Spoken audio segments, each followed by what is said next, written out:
اب نوٹ کر لیجئے، یہ کتابیں اگر آپ پڑھنا چاہیں تو کتاب الملاحم میں پڑھیے، بدترین عذاب عربوں پر آیا کھڑا ہے، سروں پر تنا ہوا ہے، بدترین ایسی جنگ ہونی ہے الملحمۃ العظمیٰ، جس کو کہ میں بھی آپ کے گواہی پیش کر دوں گا، جسے کہا گیا دی لاسٹ کروسیڈ۔ بش نے بھی کروسیڈ کا لفظ بول دیا تھا، پھر واپس لیا اس نے۔ نکل جاتی ہے جس کے منہ سے سچی بات مستی میں، فقیہ مصلحت بین سے وہ رندے بادہ خار اچھا، کروسیڈ کہہ کر پھر واپس لیا۔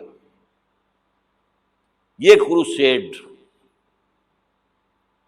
اس کے اوپر جس قدر نقصان ہونا ہے عربوں کا، گریٹر اسرائیل بنے گا، یہ عراق، شام، اردن، سعودی عرب کا کچھ شمالی علاقہ، ترکی کا جنوبی علاقہ، مصر کا صحرائے سینا، اور اس کے ساتھ ہی جو بہترین اس کا زرخیز ترین علاقہ ڈیلٹا آف نائل، یہ سب یہودیوں کے قبضے میں جائیں گے۔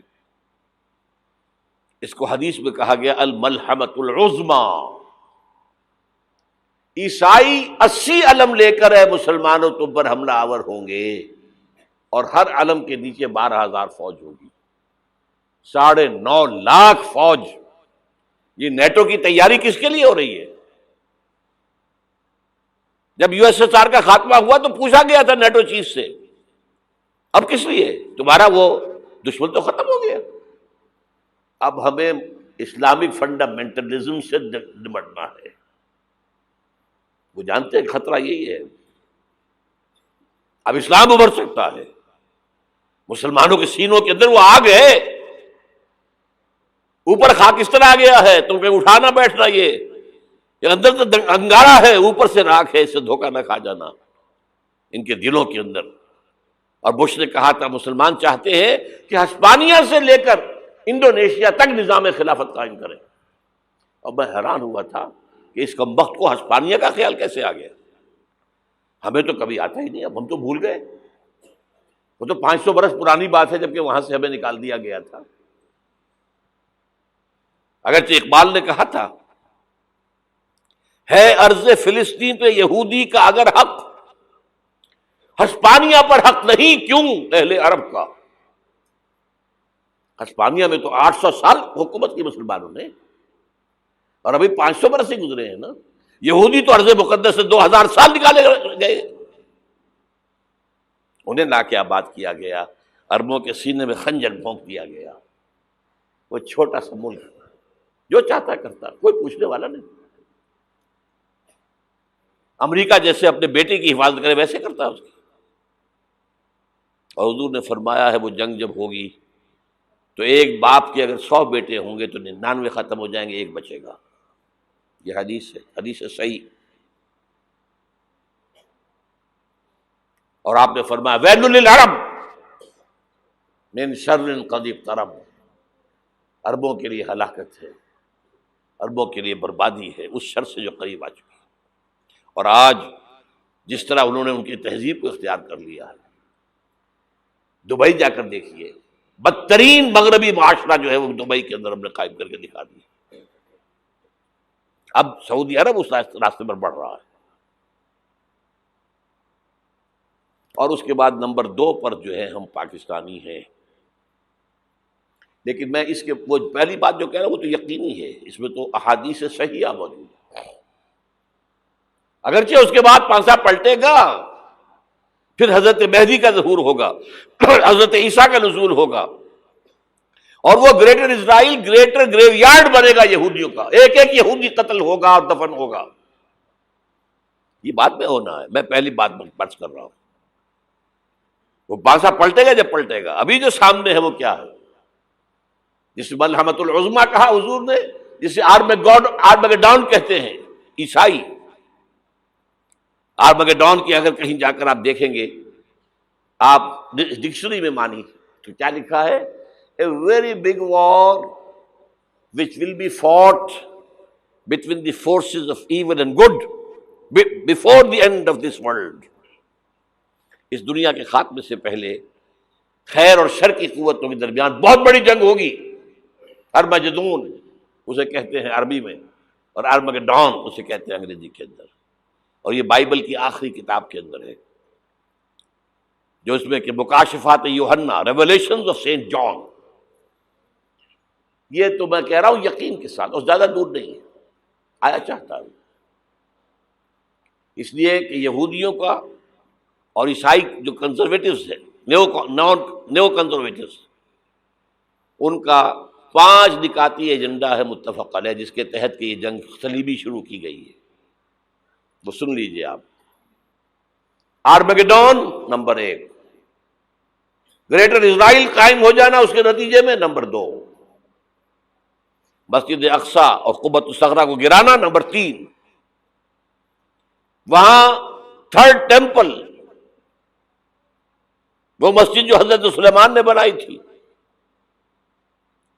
1000 قبل مسیح میں، پھر برباد کی تھی نبوکدنضر نے، دوبارہ بنائی گئی، پھر دوبارہ ختم ہوئی 70 عیسوی تک گری پڑی ہے. ان کا خانہ کعبہ گرا ہوا ہے 70 عیسوی سے لے کر آج تک. ایک دیوار ہے ویلنگ وال، جہاں جاتے ہیں، روتے ہیں، پیٹتے ہیں، ماتم کرتے ہیں، وہاں وہ بنے گا تھرڈ ٹیمپل. اور نمبر 4، اس میں لا کر رکھا جائے گا تخت حضرت داؤد کا. یہ تخت کہاں ہے اس وقت؟ یہ لندن شریف کے اندر، جو ان کی پارلیمنٹ کا جو چرچ ہے، ویسٹ منسٹر ایبے، اس میں رکھا ہوا ہے. ایک پتھر تھا جس پر بٹھا کر حضرت داؤد کی تاج پوشی ہوئی، پھر حضرت سلیمان کی ہوئی، پھر وہ پتھر رکھ دیا گیا جب حضرت سلیمان نے بنایا ہیکل مسجد اقصی، وہاں رہا وہ. ہر بادشاہ جو تھا یہودی اسی کے اوپر بٹھا کر اس کی تاج پوشی ہوتی تھی. سن 70 میں ٹائٹس نے گرایا اسے، ہیکل کو، وہ پتھر لے گیا، وہاں سے روم گیا، روم سے آئرلینڈ گیا، آئرلینڈ سے اسکاٹ لینڈ آیا، اسکاٹ لینڈ سے انگلینڈ آیا، اور اب وہ رکھا ہوا ہے 14ویں صدی عیسوی سے آج تک. وہ ویسٹ منسٹر ایبے میں رکھا ہوا، ایک کرسی کی سیٹ میں اسے بنا دیا گیا ہے تخت کی شکل میں. اب انگریزوں میں کوئی ملکہ ہو، کوئی بادشاہ ہو جس کی بھی تاج پوشی ہونی اس میں ہوتی. یہ لا کر رکھا جائے گا تھرڈ ٹیمپل میں، اور اس پر یہودیوں کے خیال کے مطابق ان کا مسیحا آئے گا جو مسیح دجال ہوگا. عیسائیوں کے خیال کے مطابق حضرت عیسیٰ آئیں گے، وہ ہمارا بھی خیال ہے حضرت عیسیٰ آئیں گے علیہ السلام. بہرحال یہ تو بات کی باتیں ہیں نا. اس وقت جو میں عرض کر رہا ہوں، عربوں پر بہت بڑا عذاب، اور پاکستان کا معاملہ البتہ یہ ہے، میں یقین سے نہیں کہہ سکتا. ہینگنگ ان دی بیلنس، ہو سکتا ہے اللہ تعالیٰ ہم پر رحم فرمائے، ہو سکتا ہے، اگرچہ اس کی کچھ شرائط ہوں گی. چمن کے مالک اگر بنا لیں موافق اپنا شعار، اب بھی چمن میں آ سکتی ہے پلٹ کر چمن سے روٹھی بہار، اب بھی ہو سکتی ہے. اور یہ بھی ہو سکتا ہے کہ اللہ تعالیٰ نے معجزانہ طور پر ہمیں ملک دیا، ہم نے اللہ سے بدعہدی کی، وعدہ خلافی کی، غداری کی، لہذا سزا دی جائے اور ہم سے یہ ملک چھین لیا جائے. It's just possible. دور نہ سمجھے اسے، انہونی بات نہ سمجھے. جو گھیراؤ ہو رہا ہے آپ کے مغرب میں نیٹو فورسز اور مشرق میں بھارتی فورسز گدھوں کی طرح بیٹھے ہوئے انتظار کر رہے ہیں پاکستان اور ڈسٹیبلائز ہو جائے، یہاں اور بدامنی ہو جائے. اب لاہور میں پھر آج دھماکے ہو گئے ہیں. 2 دن پہلے کا دھماکہ میں سہ کے آیا ہوا ہوں، آپ کے سامنے بیٹھا ہوں. وہ جانیں بچی ہیں جو ہماری اکیڈمی کا حشر ہوا وہ تو میں آپ کو نہیں بتا سکتا. یہ سارا کیوں ہو رہا ہے؟ تاکہ یہاں بدامنی ہو جائے اور ہمیں جواز مل جائے. مغرب سے نیٹو فورسز داخل ہو جائیں، مشرق سے بھارتی فورسز آ جائیں، اور ہمارے ایٹمی دانت توڑ کر اور پھر ہمیں بھارت کے سامنے ڈال دیا جائے. نو ڈو ایز یو لائک. یہ ان کا نقشہ ہے. ہوگا کیا وہ اللہ جانتا ہے، ہوگا وہ جو اللہ چاہے. لیکن اللہ کا چاہنا جو ہے وہ کس پر منحصر ہے؟ یہاں انقلاب برپا کرو، یہاں اسلام لاؤ.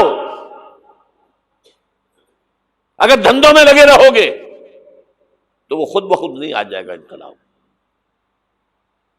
صحابہ نے جانیں دی تھی، کتنی تکلیفیں اٹھائی تھی.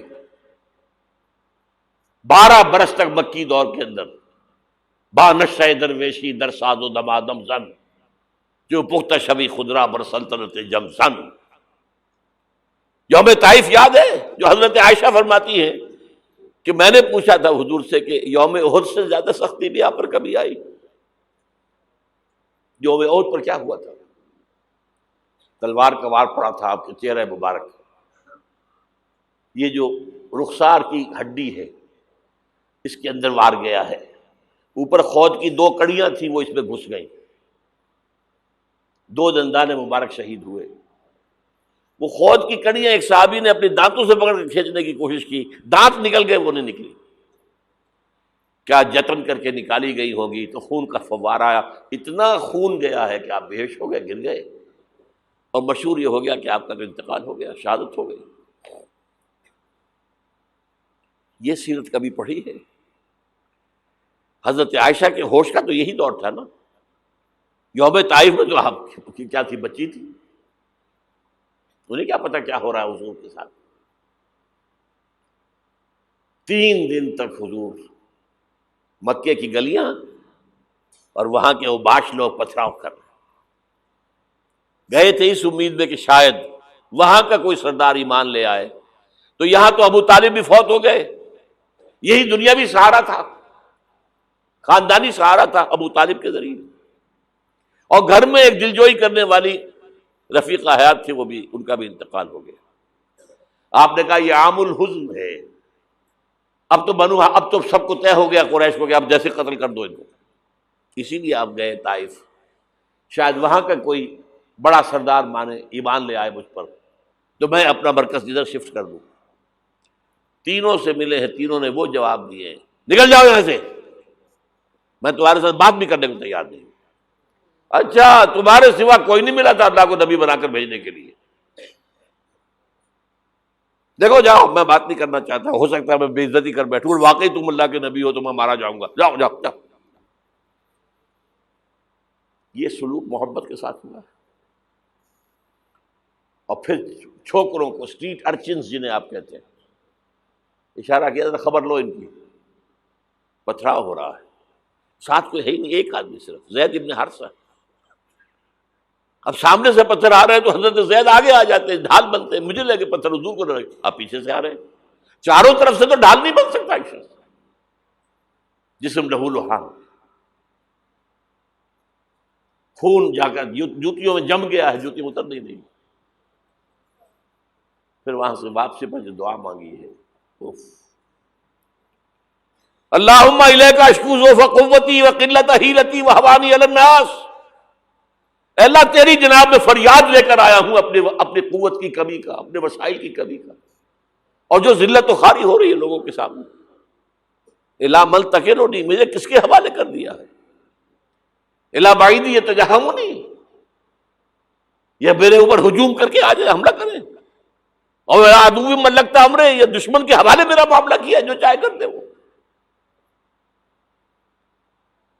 لیکن پھر عبدیت غالب آتی ہے، ان لم یکن علی غضبک فلا ابالی، اللہ اگر تو ناراض نہیں ہے تو مجھے کوئی پرواہ نہیں، سر تقسیم خم ہے جو مزاج یار میں آئے، مجھے اندیشہ یہ ہے کہ تو ناراض تو نہیں ہوگی۔ یہ تکلیفیں جھیلی ہے، سینکڑوں صحابہ نے جانوں کا نذرانہ پیش کیا ہے، احزاب کی جنگ میں فاقوں پر فاقے ہو رہے تھے، اور ان فاقوں کی حالت میں خندق کھودنے کا حکم ملا ہے، لوگوں کی کمریں دوہری ہو رہی ہیں، پتھر باندھے ہیں اپنے پیٹوں سے، اپنی چادروں کے ساتھ کس کر کمر دوہری نہ ہو جائے،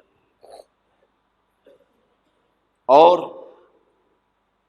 جب صحابہ کدالیں چلا رہے ہیں تو کیا کہہ رہے ہیں، نحن الذین بایعوا محمدا علی الجہاد ما بقینا ابدا، اللہم لا عیش الا عیش الاخرہ۔ صحابہ کہتے تھے ہم وہ لوگ ہیں جنہوں نے محمد سے بیعت کی ہے کہ جہاد کرتے رہیں گے جب تک جان میں جان نکل جائے تو بات، اور جان ہے، چاہے ابھی بھوک سے کمر دوہری ہوئی جا رہی، جان تو ہے۔ اور ایک دفعہ کہتے تھے اللہم لا عیش الا عیش الاخرہ، اللہ عیش، زندگی تو آخرت کی زندگی ہے۔ اور حضور فرماتے تھے، حضور کے بیٹھے ہوئے نہیں تھے گاؤں تکیہ لگا کر، پتھر اٹھا کر خندق میں سے لے جا کے باہر پھینک رہے تھے، جب صحابہ کہتے ہیں اللہم لا عیش الا عیش الآخرہ، حضور فرما رہے ہیں فاغفر الانصار والمہاجرہ، اے اللہ ان انصار اور مہاجرین کی مغفرت فرما دے۔ پھر حضور کی خدمت میں کچھ لوگ آئے، حضور اب یہ فاقہ ناقابل برداشت ہو گیا، دیکھیے ہم نے یہ پتھر باندھے ہوئے اپنے پیٹوں کے ساتھ۔ حضور نے کرتا اٹھا کر دکھایا، وہاں 2 پتھر باندھے ہوئے۔ یہ ہے سیرت النبی۔ آپ کس چیز کو سیرت النبی سمجھتے ہیں؟ بہرحال اس موضوع پر میری ایک کتاب ہے منہج انقلاب نبوی، کہ انقلاب کیسے آیا تھا۔ اگر دل میں ذرا بھی آرزو پیدا ہو گئی ہو کہ اللہ قبول کر لے مجھے قبول کر لے اس کام کے لیے، تو وہ کتاب آپ کے لیے مست ہوگی، اس کا پڑھنا۔ هي الحلقات تحفظني بآيات من القرآن، هي الحلقات تملأني بحب المصطفى العدنان، هي الحلقات تحفظني